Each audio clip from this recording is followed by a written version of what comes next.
अस्सलाम वालेकुम स्टूडेंट्स, उम्मीद है सब लोग खैरियत से होंगे। Welcome to my YouTube channel scholarship world.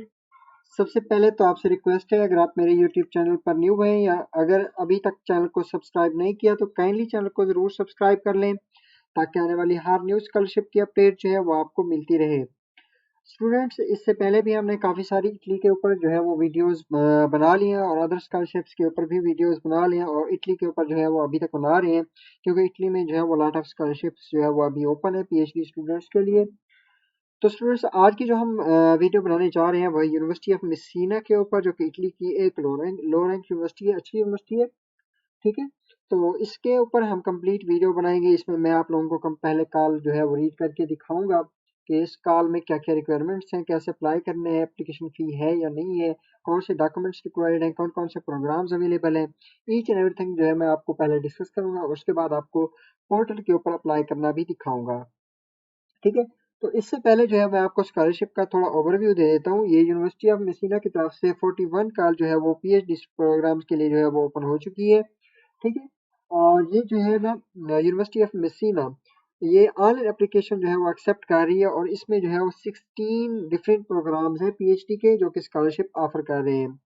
अब यहाँ पर स्टूडेंट्स, मैं आपको एक बात बता दूं, जिनकी डिग्री कंप्लीट हो चुकी है वो तो ऑलरेडी अप्लाई कर सकते हैं, लेकिन लास्ट सेमेस्टर वाले जो स्टूडेंट्स हैं जिनकी डिग्री अक्टूबर 30 तक कंप्लीट हो रही है, तो वो लोग भी यहाँ पर अप्लाई कर सकते हैं। ठीक है, और उसके बाद डिफरेंट प्रोग्राम्स हैं यहाँ पर अवेलेबल। पीएचडी प्रोग्राम्स जो हैं उनमें मैं आपको बता देता हूँ कि कौन कौन से प्रोग्राम्स हैं, लेकिन वो काफ़ी ज़्यादा हैं तो ज़्यादा नहीं बता पाऊँगा।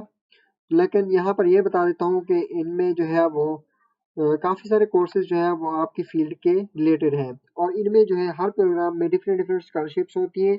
किसी में 5, किसी में 7, किसी में 8, किसी में 10, तो डिफरेंट स्कॉलरशिप्स होती हैं। ठीक है, तो सबसे पहले मैं आपको प्रोग्राम्स का थोड़ा ओवरव्यू दे देता हूँ। इसमें जो है वो प्रोग्राम जो है वो बायो इंजीनियरिंग है।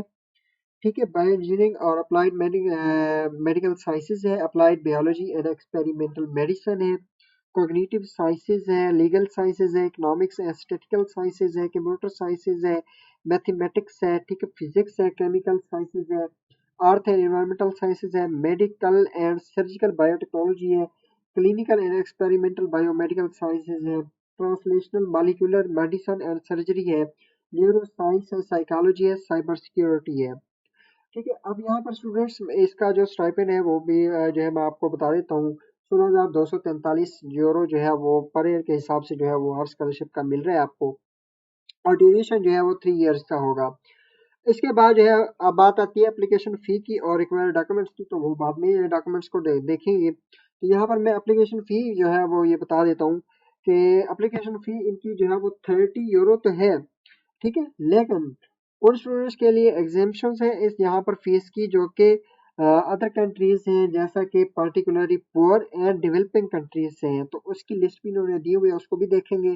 ठीक है, तो अभी जो है वो हम अपनी स्कॉलरशिप को स्टार्ट करते हैं वीडियो को। ये मैंने ओवरव्यू आपको दे दिया है। अब यहाँ पर स्टूडेंट्स ये यूनिवर्सिटी ऑफ जो है मेसिना का ऑफिशियल कॉल जो है वो हमने ओपन की हुई है। यहाँ पर ये पीएचडी प्रोग्राम्स है, यहाँ पर आप लोगों ने आना है और यहाँ पर आकर आप लोगों ने देखना है कि ये 3 ईयर पीएचडी प्रोग्राम अवेलेबल है और इसमें जो है मास्टर डिग्री जो है वो मांग रहे हैं। मास्टर डिग्री जो है वो स्टूडेंट्स काफ़ी सारे जो है वो गलत ले लेते हैं कि मास्टर डिग्री जो है वो 16 ईयर एजुकेशन होती है, लेकिन नहीं, इटली में और अब्रॉड में मास्टर डिग्री जो है वो 18 ईयर एजुकेशन जो है वो अगर आपकी है तो यहाँ पर आप पीएचडी के लिए अप्लाई कर सकते हैं। ठीक है, उसके बाद जो है इसकी डेडलाइन जो है वो स्टूडेंट्स यहाँ पर मैं आपको बता देता हूँ। डेडलाइन जो है वो 12 जुलाई है 2025, और 12 जुलाई तक आप लोग अप्लाई कर सकते हैं इजीली। उसके बाद जो है वो हम देखते हैं कि इसकी कॉल क्या है और इसमें कौन कौन से प्रोग्राम्स हैं और कैसे अप्लाई करना है। तो पहले हमने कॉल को ओपन किया हुआ है, ये है कॉल इनकी यहाँ पर, और उसके बाद हम पीडीएफ की तरफ जाएंगे। ठीक है, तो ये यहाँ पर जो है उन्होंने सारी की सारी कॉल जो है वो बताई हुई है और ये वो प्रोग्राम्स हैं जो मैंने आपको ऑलरेडी बता दिए हैं। ठीक है, यही प्रोग्राम जो है मैंने आपको इंजीनियरिंग वाले, साइकोलॉजी वाले, chemical sciences, cognitive sciences, life sciences, political sciences, humanity science, ये सारे कोर्स यही बताए हैं मैंने आपको। ठीक है, उसके बाद जो है वो हम चलते हैं इनके पीडीएफ की तरफ और कंप्लीट कॉल जो है वो यहाँ पर आप लोग देख सकते हैं कि इनका जो है वो कंप्लीट कॉल जो है वो ओपन है 41 साइकिल। तो यहाँ पर आप लोगों की जो रिक्वायरमेंट्स जो चीज़ें हमने हमारे काम की हम जस्ट उसी को ही पढ़ेंगे और उसी को मैं आपको समझाऊंगा। अच्छा, इसके बाद जो हम चलते हैं एडमिशन की रिक्वायरमेंट्स के लिए। एडमिशन की रिक्वायरमेंट स्टूडेंट्स ये है कि आप लोगों ने जो है वो 12 जुलाई तक सबसे पहले जो है अपनी एप्लीकेशन सबमिट करनी है, और आपने सब के सब जो है वो मास्टर डिग्री आपके पास जो कि 18 ईयर एजुकेशन है वो होना लाजमी है यहाँ पर अप्लाई करने के लिए। ठीक है, और वो स्टूडेंट्स जो लास्ट सेमेस्टर में है, ठीक है, उन्होंने बताया हुआ है कि 30 अक्टूबर 2025 तक अगर आपकी डिग्री कंप्लीट हो रही है तो यहाँ पर आप लोग अप्लाई कर सकते हैं। ठीक है, तो ये हो गया। उसके बाद जो है हम देखते हैं हाउ टू अप्लाई। अप्लाई करने के लिए इनका आता है SPID। ठीक है, सबसे पहले मैं आपको बता दूं तो SPID पर जाकर आपको पहले अपना अकाउंट क्रिएट करना होता है। अगर आपने ऑलरेडी अकाउंट क्रिएट किया हुआ है तो आपने जस्ट लॉग इन करना है।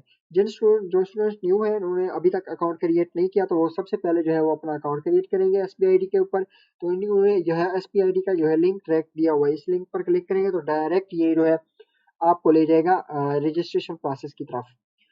उसके बाद जो है वो आपने लॉगिन करना है और अपना कंप्लीट प्रोसेस करना है। ठीक है, उसके बाद जो है हमारे पास कौन कौन से डॉक्यूमेंट्स होने चाहिए यहाँ पर अप्लाई करने के लिए। तो स्टूडेंट्स यहाँ पर सबसे पहले आपके पास CV होनी चाहिए। उसके बाद जो है आपके पास मास्टर की डिग्री होनी चाहिए। उसके बाद जो है आपके पास जो है मास्टर डिग्री का थीसिस होना चाहिए। पब्लिकेशंस होनी चाहिए। प्रोफेशनल एक्सपीरियंस होना चाहिए। अगर कोई अदर क्वालिफिकेशन है वो भी ऐड करनी है। रिसर्च प्रोजेक्ट जो है वो देने हैं आपने। ठीक है, और उसके बाद अगर आपने कोई वीडियो कॉन्फ्रेंसेस वगैरह की हुई है तो उनका भी डाटा आपने देना है। उसके बाद जो है अगर आप लोग अप्लाई कर रहे हैं रीजनल स्कॉलरशिप के ऊपर तो रीजनल स्कॉलरशिप का उन्होंने यहाँ पर डाटा दिया हुआ है, उसको आपने रीड कर लेना है। ठीक है, तो ये थे डॉक्यूमेंट्स। यहाँ पर इसी डॉक्यूमेंट्स को लेकर आप लोगों ने जो है वो अपने डॉक्यूमेंट्स पहले रेडी कर लेने। डॉक्यूमेंट्स रेडी करने के बाद में अप्लाई करना है। उसके बाद चलते हैं हम इनके एप्लीकेशन प्रोसेस की तरफ कि इनका एप्लीकेशन प्रोसेस जो है वो कैसा होगा। तो एप्लीकेशन प्रोसेस जो है वो इनका स्टूडेंट्स थोड़ा जो है वो डिफरेंट होता है क्योंकि उसमें मार्क्स होते हैं, और वो मार्क्स लेना जो है वो बहुत इंपॉर्टेंट होता है सब स्टूडेंट्स के लिए। एक मिनट। अब यहाँ पर जो है उन्होंने बता दिया है कि कौन कौन से डॉक्यूमेंट्स के ऊपर आपके जो है वो जो है वो क्राइटेरिया बनाया जाएगा। सबसे पहले CV, उसके बाद यूनिवर्सिटी की degree, master degree thesis, publication वगैरह ये सारा कुछ उन्होंने बताया हुआ है। उसके बाद जो है वो आपका जो है वो किसकी चीज़ के ऊपर आपका सिलेक्शन प्रोसेस होगा। तो यहाँ पर उन्होंने बताया हुआ है कि सबसे पहले तो होगा आपकी CV, क्वालिफिकेशन वगैरह ये चीज़ें। उसके बाद आपका जो रिसर्च प्रोजेक्ट होगा उसको देखा जाएगा।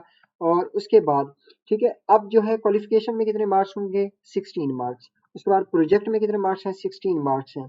ठीक है, और उसके उसके बाद जो है वो ये अटैचमेंट लिखा हुआ है लेकिन मार्क्स भी इतने ही मिलेंगे आपको। ठीक है, तो सब में आपको मार्क्स लेना जो है वो। उसके बाद ओरल टेस्ट होगा, ओरल टेस्ट में भी मार्क्स लेना लाजमी है। ठीक है, तो उसके बाद जो है वो जाके क्राइटेरिया बनेगा, और उसके बाद जो है वो आप लोग अप्लाई करेंगे अपने क्राइटेरिया में। जो लोग क्राइटेरिया को कंप्लीट करेंगे उनका ओरल टेस्ट होगा। ओरल टेस्ट के बाद आप लोग जो है वो अपनी एनरोलमेंट का प्रोसेस स्टार्ट करेंगे। एडमिशन PhD कोर्सेज कौन कौन से हैं, तो मैंने आपको कोर्सेज जो है वो ऑलरेडी बताए हुए हैं कि कौन कौन से कोर्सेज हैं। ठीक है, इन कोर्सेज में आप लोग अप्लाई कर सकते हैं। उसके बाद यहाँ पर कुछ ऐसा भी नहीं है जो हम रीड करें, क्योंकि मैंने आपको पहले ही एप्लीकेशन फ़ी आइल्स नहीं है यहाँ पर। और उसके बाद जो है आपको लिस्ट दिखा देता हूँ जो कि जिन कंट्रीज को जो है वो उन्होंने एप्लीकेशन फ़ी एग्जेम्प्ट की है। ठीक है, तो ये स्टूडेंट्स वो कंट्रीज हैं जिनको जो है वो एप्लीकेशन फ़ी की एग्जेम्पशंस दी गई हैं। ठीक है, तो इसको देख लेते हैं कंप्लीट के ये कौन कौन से कंट्रीज हैं। अनफॉर्चुनेटली यहाँ पर पाकिस्तान का नाम नहीं है। ठीक है, तो ये का लिस्ट आप लोगों ने लाजमी देख लेनी है। इस लिस्ट को फॉलो करके आपने एप्लीकेशन फ़ी देनी है या नहीं देनी उसका फैसला करना है। उसके बाद आ गया ये।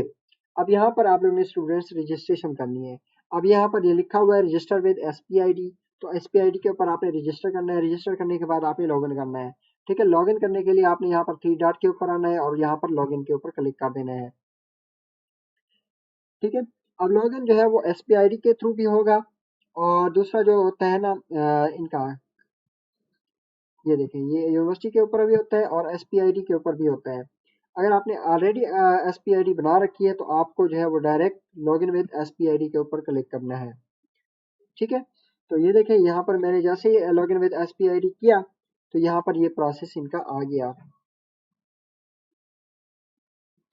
इसके बाद जो है वो आपने इंटर कौन SPID के ऊपर क्लिक करना है।